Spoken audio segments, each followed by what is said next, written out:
श्री वैभव लक्ष्मी व्रत की कथा। एक बड़ा शहर था। इस शहर में लाखों लोग रहते थे।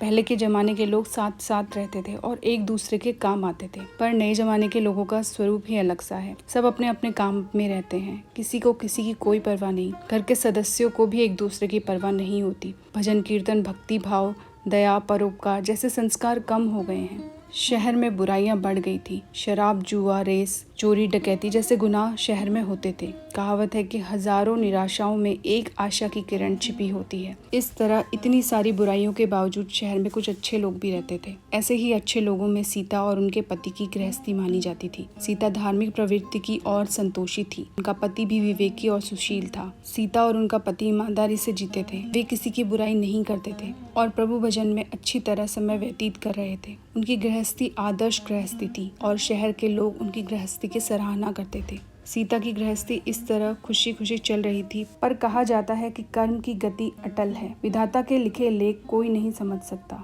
इंसान का नसीब पल भर में राजा को रंक बना देता है और रंक को राजा। सीता के पति के पूर्व जन्म के कर्म भोगने के लिए बाकी रह गए होंगे कि वह बुरे लोगों से दोस्ती कर बैठा। वह जल्द से जल्द करोड़पति होने के ख्वाब देखने लगा, इसलिए वह गलत रास्ते पर चला गया और करोड़पति की बजाय रोडपति बन गया, यानी रास्ते पर भटकते भिखारी जैसी उसकी हालत हो गई थी। शहर में शराब, जुआ, रेस, चरस, गांजा वगैरह बुराइयां फैली हुई थी। उनमें सीता का पति भी फंस गया। दोस्तों के साथ उसे भी शराब की आदत हो गई। जल्द पैसे वाला बनने की लालच में दोस्तों के साथ रेस, जुआ भी खेलने लगा। इस तरह बचाई हुई धनराशि, पत्नी के गहने, सब कुछ रेस जुए में गंवा दिए थे। इसी तरह एक वक्त ऐसा भी था कि वह सुशील पत्नी सीता के साथ मजे में रहता था और प्रभु भजन में सुख शांति से जीवन व्यतीत करता था। उसके बजाय घर में दरिद्रता और भुखमरी फैल गई। सुख से खाने की बजाय 2 वक्त भोजन के लाले पड़ गए और सीता को पति की गालियां खाने का वक्त आ गया था। सीता सुशील और संस्कारी स्त्री थी। उसको पति के बर्ताव से बहुत दुख हुआ, किंतु वह भगवान पर भरोसा करके बड़ा दिल रखकर दुख सहने लगी। कहा जाता है कि सुख के पीछे दुख और दुख के पीछे सुख आता ही है, इसलिए दुख के बाद सुख आएगा ही, ऐसी आशा के साथ सीता प्रभु भक्ति में लीन रहने लगी। इस तरह सीता असहाय दुख सहते सहते प्रभु भक्ति में समय बिताने लगी। अचानक एक दिन दोपहर को उनके द्वार पर किसी ने दस्तक दी। सीता सोच में पड़ गई कि मुझ जैसे गरीब के घर इस वक्त कौन आया होगा। फिर भी द्वार पर आए हुए अतिथि का आदर करना चाहिए, ऐसे आर्य धर्म के संस्कार वाली सीता ने खड़े होकर द्वार खोला। देखा तो सामने एक माँ जी खड़ी थी। वे बड़ी उम्र की लगती थी, किंतु उनके चेहरे पर अलौकिक तेज दिख रहा था। उनकी आंखों में से मानो अमृत बह रहा था। उनका भव्य चेहरा करुणा और प्यार से छलकता था। उनको देखते ही सीता के मन में अपार शांति छा गई। वैसे सीता इन माँ जी को पहचानती न थी, फिर भी उनको देखकर सीता के रोम रोम में आनंद छा गया। सीता माँ जी को आदर के साथ घर में ले आई। घर में बिठाने के लिए कुछ भी नहीं था, अतः सीता ने सकुचा कर एक फटी चद्दर पर उनको बिठाया। माँ जी ने कहा, क्यों सीता, मुझे पहचाना नहीं? सीता ने सकुचा कर कहा, माँ, आपको देखते ही बहुत खुशी हो रही है, बहुत शांति प्रतीत हो रही है। ऐसा लगता है कि बहुत दिनों से जिसे ढूंढ रही थी वे आप ही हैं, पर मैं आपको पहचान नहीं पाई। माँ जी ने हंसकर कहा, क्यों भूल गई? हर शुक्रवार को लक्ष्मी जी के मंदिर में भजन कीर्तन होते हैं, तब मैं भी वहाँ आती हूँ। वहाँ हर शुक्रवार को हम मिलते हैं। पति जब से गलत रास्ते पर चला गया था, तब से सीता बहुत दुखी हो गई थी और दुख की मारी वह लक्ष्मी जी के मंदिर में भी नहीं जाती थी। बाहर के लोगों के साथ नजर मिलाते भी उसे शर्म लगती थी। उसने दिमाग पर जोर दिया, पर यह माँ जी याद नहीं आ रही थी। तभी माँ जी ने कहा, तू लक्ष्मी जी के मंदिर में कितने मधुर भजन गाती थी, अभी तू दिखाई नहीं देती थी, इसलिए मुझे लगा कि कहीं तू बीमार तो नहीं हो गई है। ऐसा सोचकर मैं तुझे मिलने चली आई हूँ। माँ जी के अति प्रेम भरे शब्दों से सीता का हृदय पिघल गया। उसकी आंखों में आंसू आ गए। माँ जी के सामने वह बिलक बिलक कर रोने लगी। यह देखकर माँ जी सीता के नजदीक सरकी और उसकी सिसकती पीठ पर प्यार भरा हाथ फेरकर सांत्वना देने लगी। माँ जी ने कहा, बेटी, सुख और दुख तो धूप और छांव जैसे होते हैं। सुख के पीछे दुख आता है तो दुख के पीछे सुख भी आता है। धैर्य रखो बेटी। और तुझे क्या परेशानी है? अपने दुख की बात मुझे सुना, तेरा मन भी हल्का हो जाएगा और तेरे दुख का कोई उपाय भी मिल जाएगा। माँ जी की बात सुनकर सीता के मन को शांति मिली। उसने माँ जी से कहा, माँ, मेरी गृहस्थी में भरपूर सुख और खुशियाँ थी। मेरे पति भी सुशील थे। भगवान की कृपा से पैसे की बात में भी हमें संतोष था। हम शांति से गृहस्थी चलाते ईश्वर भक्ति में अपना वक्त व्यतीत करते थे। यकायक हमारा भाग्य हमसे रूठ गया। मेरे पति की बुरे लोगों से दोस्ती हो गई। बुरी संगति की वजह से वे शराब, जुआ, रेस, चरस, गांजा वगैरह खराब आदतों के शिकार हो गए और उन्होंने सब कुछ गंवा दिया और हम रास्ते के भिखारी जैसे बन गए। यह सुनकर माँ जी ने कहा, सुख के पीछे दुख और दुख के पीछे सुख आता ही रहता है। ऐसा भी कहा जाता है कि कर्म की गति न्यारी होती है। हर इंसान को अपने कर्म भुगतने पड़ते हैं, इसलिए तू चिंता मत कर। अब तू कर्म भुगत चुकी है, अब तुम्हारे सुख के दिन अवश्य आएंगे। तू तो माँ लक्ष्मी जी की भक्त है। माँ लक्ष्मी जी तो प्रेम और करुणा की अवतार हैं। वे अपने भक्तों पर हमेशा ममता रखती हैं। इसलिए तू धैर्य रखकर माँ लक्ष्मी जी का व्रत कर, इसमें सब कुछ ठीक हो जाएगा। माँ लक्ष्मी जी का व्रत करने की बात सुनकर सीता के चेहरे पर चमक आ गई। उसने पूछा, माँ लक्ष्मी जी का व्रत कैसे किया जाता है, वह मुझे समझाइए, मैं यह व्रत अवश्य करूंगी। माँ जी ने कहा, बेटी माँ लक्ष्मी जी का व्रत बहुत सरल है। उसे वरलक्ष्मी व्रत या वैभव लक्ष्मी व्रत भी कहा जाता है। यह व्रत करने वाले की सब मनोकामना पूर्ण होती है। वह सुख, संपत्ति और यश प्राप्त करता है। ऐसा कहकर माँ जी वैभव लक्ष्मी व्रत की विधि कहने लगी। बेटा, वैभव लक्ष्मी व्रत वैसे तो सीधा साधा व्रत है, किंतु कई लोग यह व्रत गलत तरीके से करते हैं, अतः उसका फल नहीं मिलता।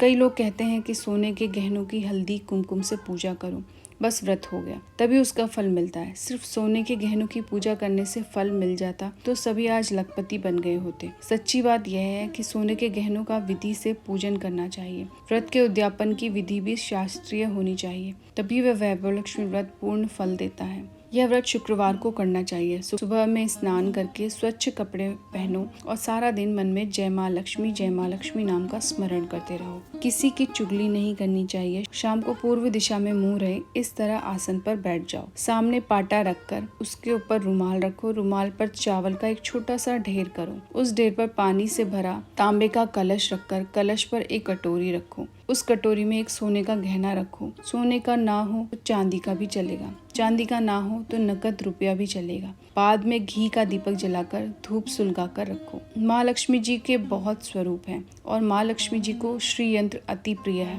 अतः वैभव लक्ष्मी व्रत विधि अनुसार करते वक्त सर्वप्रथम श्री यंत्र लक्ष्मी जी के विविध स्वरूपों का सच्चे भाव से दर्शन करो। उसके बाद लक्ष्मी सत्वन का पाठ करो। बाद में कटोरी में रखे हुए गहने या रुपयों का हल्दी कुमकुम और चावल चढ़ाकर पूजन करो और लाल रंग का फूल चढ़ाओ। शाम को कोई मीठी चीज बनाकर उसका प्रसाद रखो। न हो सके तो शक्कर या गुड़ भी चल सकता है। फिर आरती करके 11 बार सच्चे हृदय से जय माँ लक्ष्मी बोलो। बाद में 11 या 21 शुक्रवार यह व्रत करने का दृढ़ संकल्प माँ के सामने करो और आपकी जो मनोकामना हो वह पूरी करने को माँ लक्ष्मी जी से विनती करो। फिर माँ का प्रसाद बांट दो और थोड़ा प्रसाद अपने लिए रखो। अगर आप में शक्ति हो तो सारा दिन उपवास रखो। सिर्फ प्रसाद खाकर शुक्रवार करो। न शक्ति हो तो एक बार शाम को प्रसाद ग्रहण करते समय खाना खा लो। अगर थोड़ी शक्ति भी न हो तो 2 बार भोजन कर सकते हो। बाद में कटोरी में रखा गहना या रुपया ले लो। कलश का पानी तुलसी क्यारी में डाल दो और चावल पक्षियों को डाल दो। इस तरह शास्त्रीय विधि अनुसार व्रत करने से उसका फल अवश्य मिलता है। इस व्रत के प्रभाव से सब प्रकार की विपत्ति दूर होकर आदमी मालामाल हो जाता है। संतान न हो तो उसे संतान प्राप्ति होती है। सौभाग्यवती स्त्री का सौभाग्य अखंड रहता है। कुंवारी लड़की को मन भावन पति मिलता है। सीता यह सुनकर आनंदित हो गई। फिर पूछा, माँ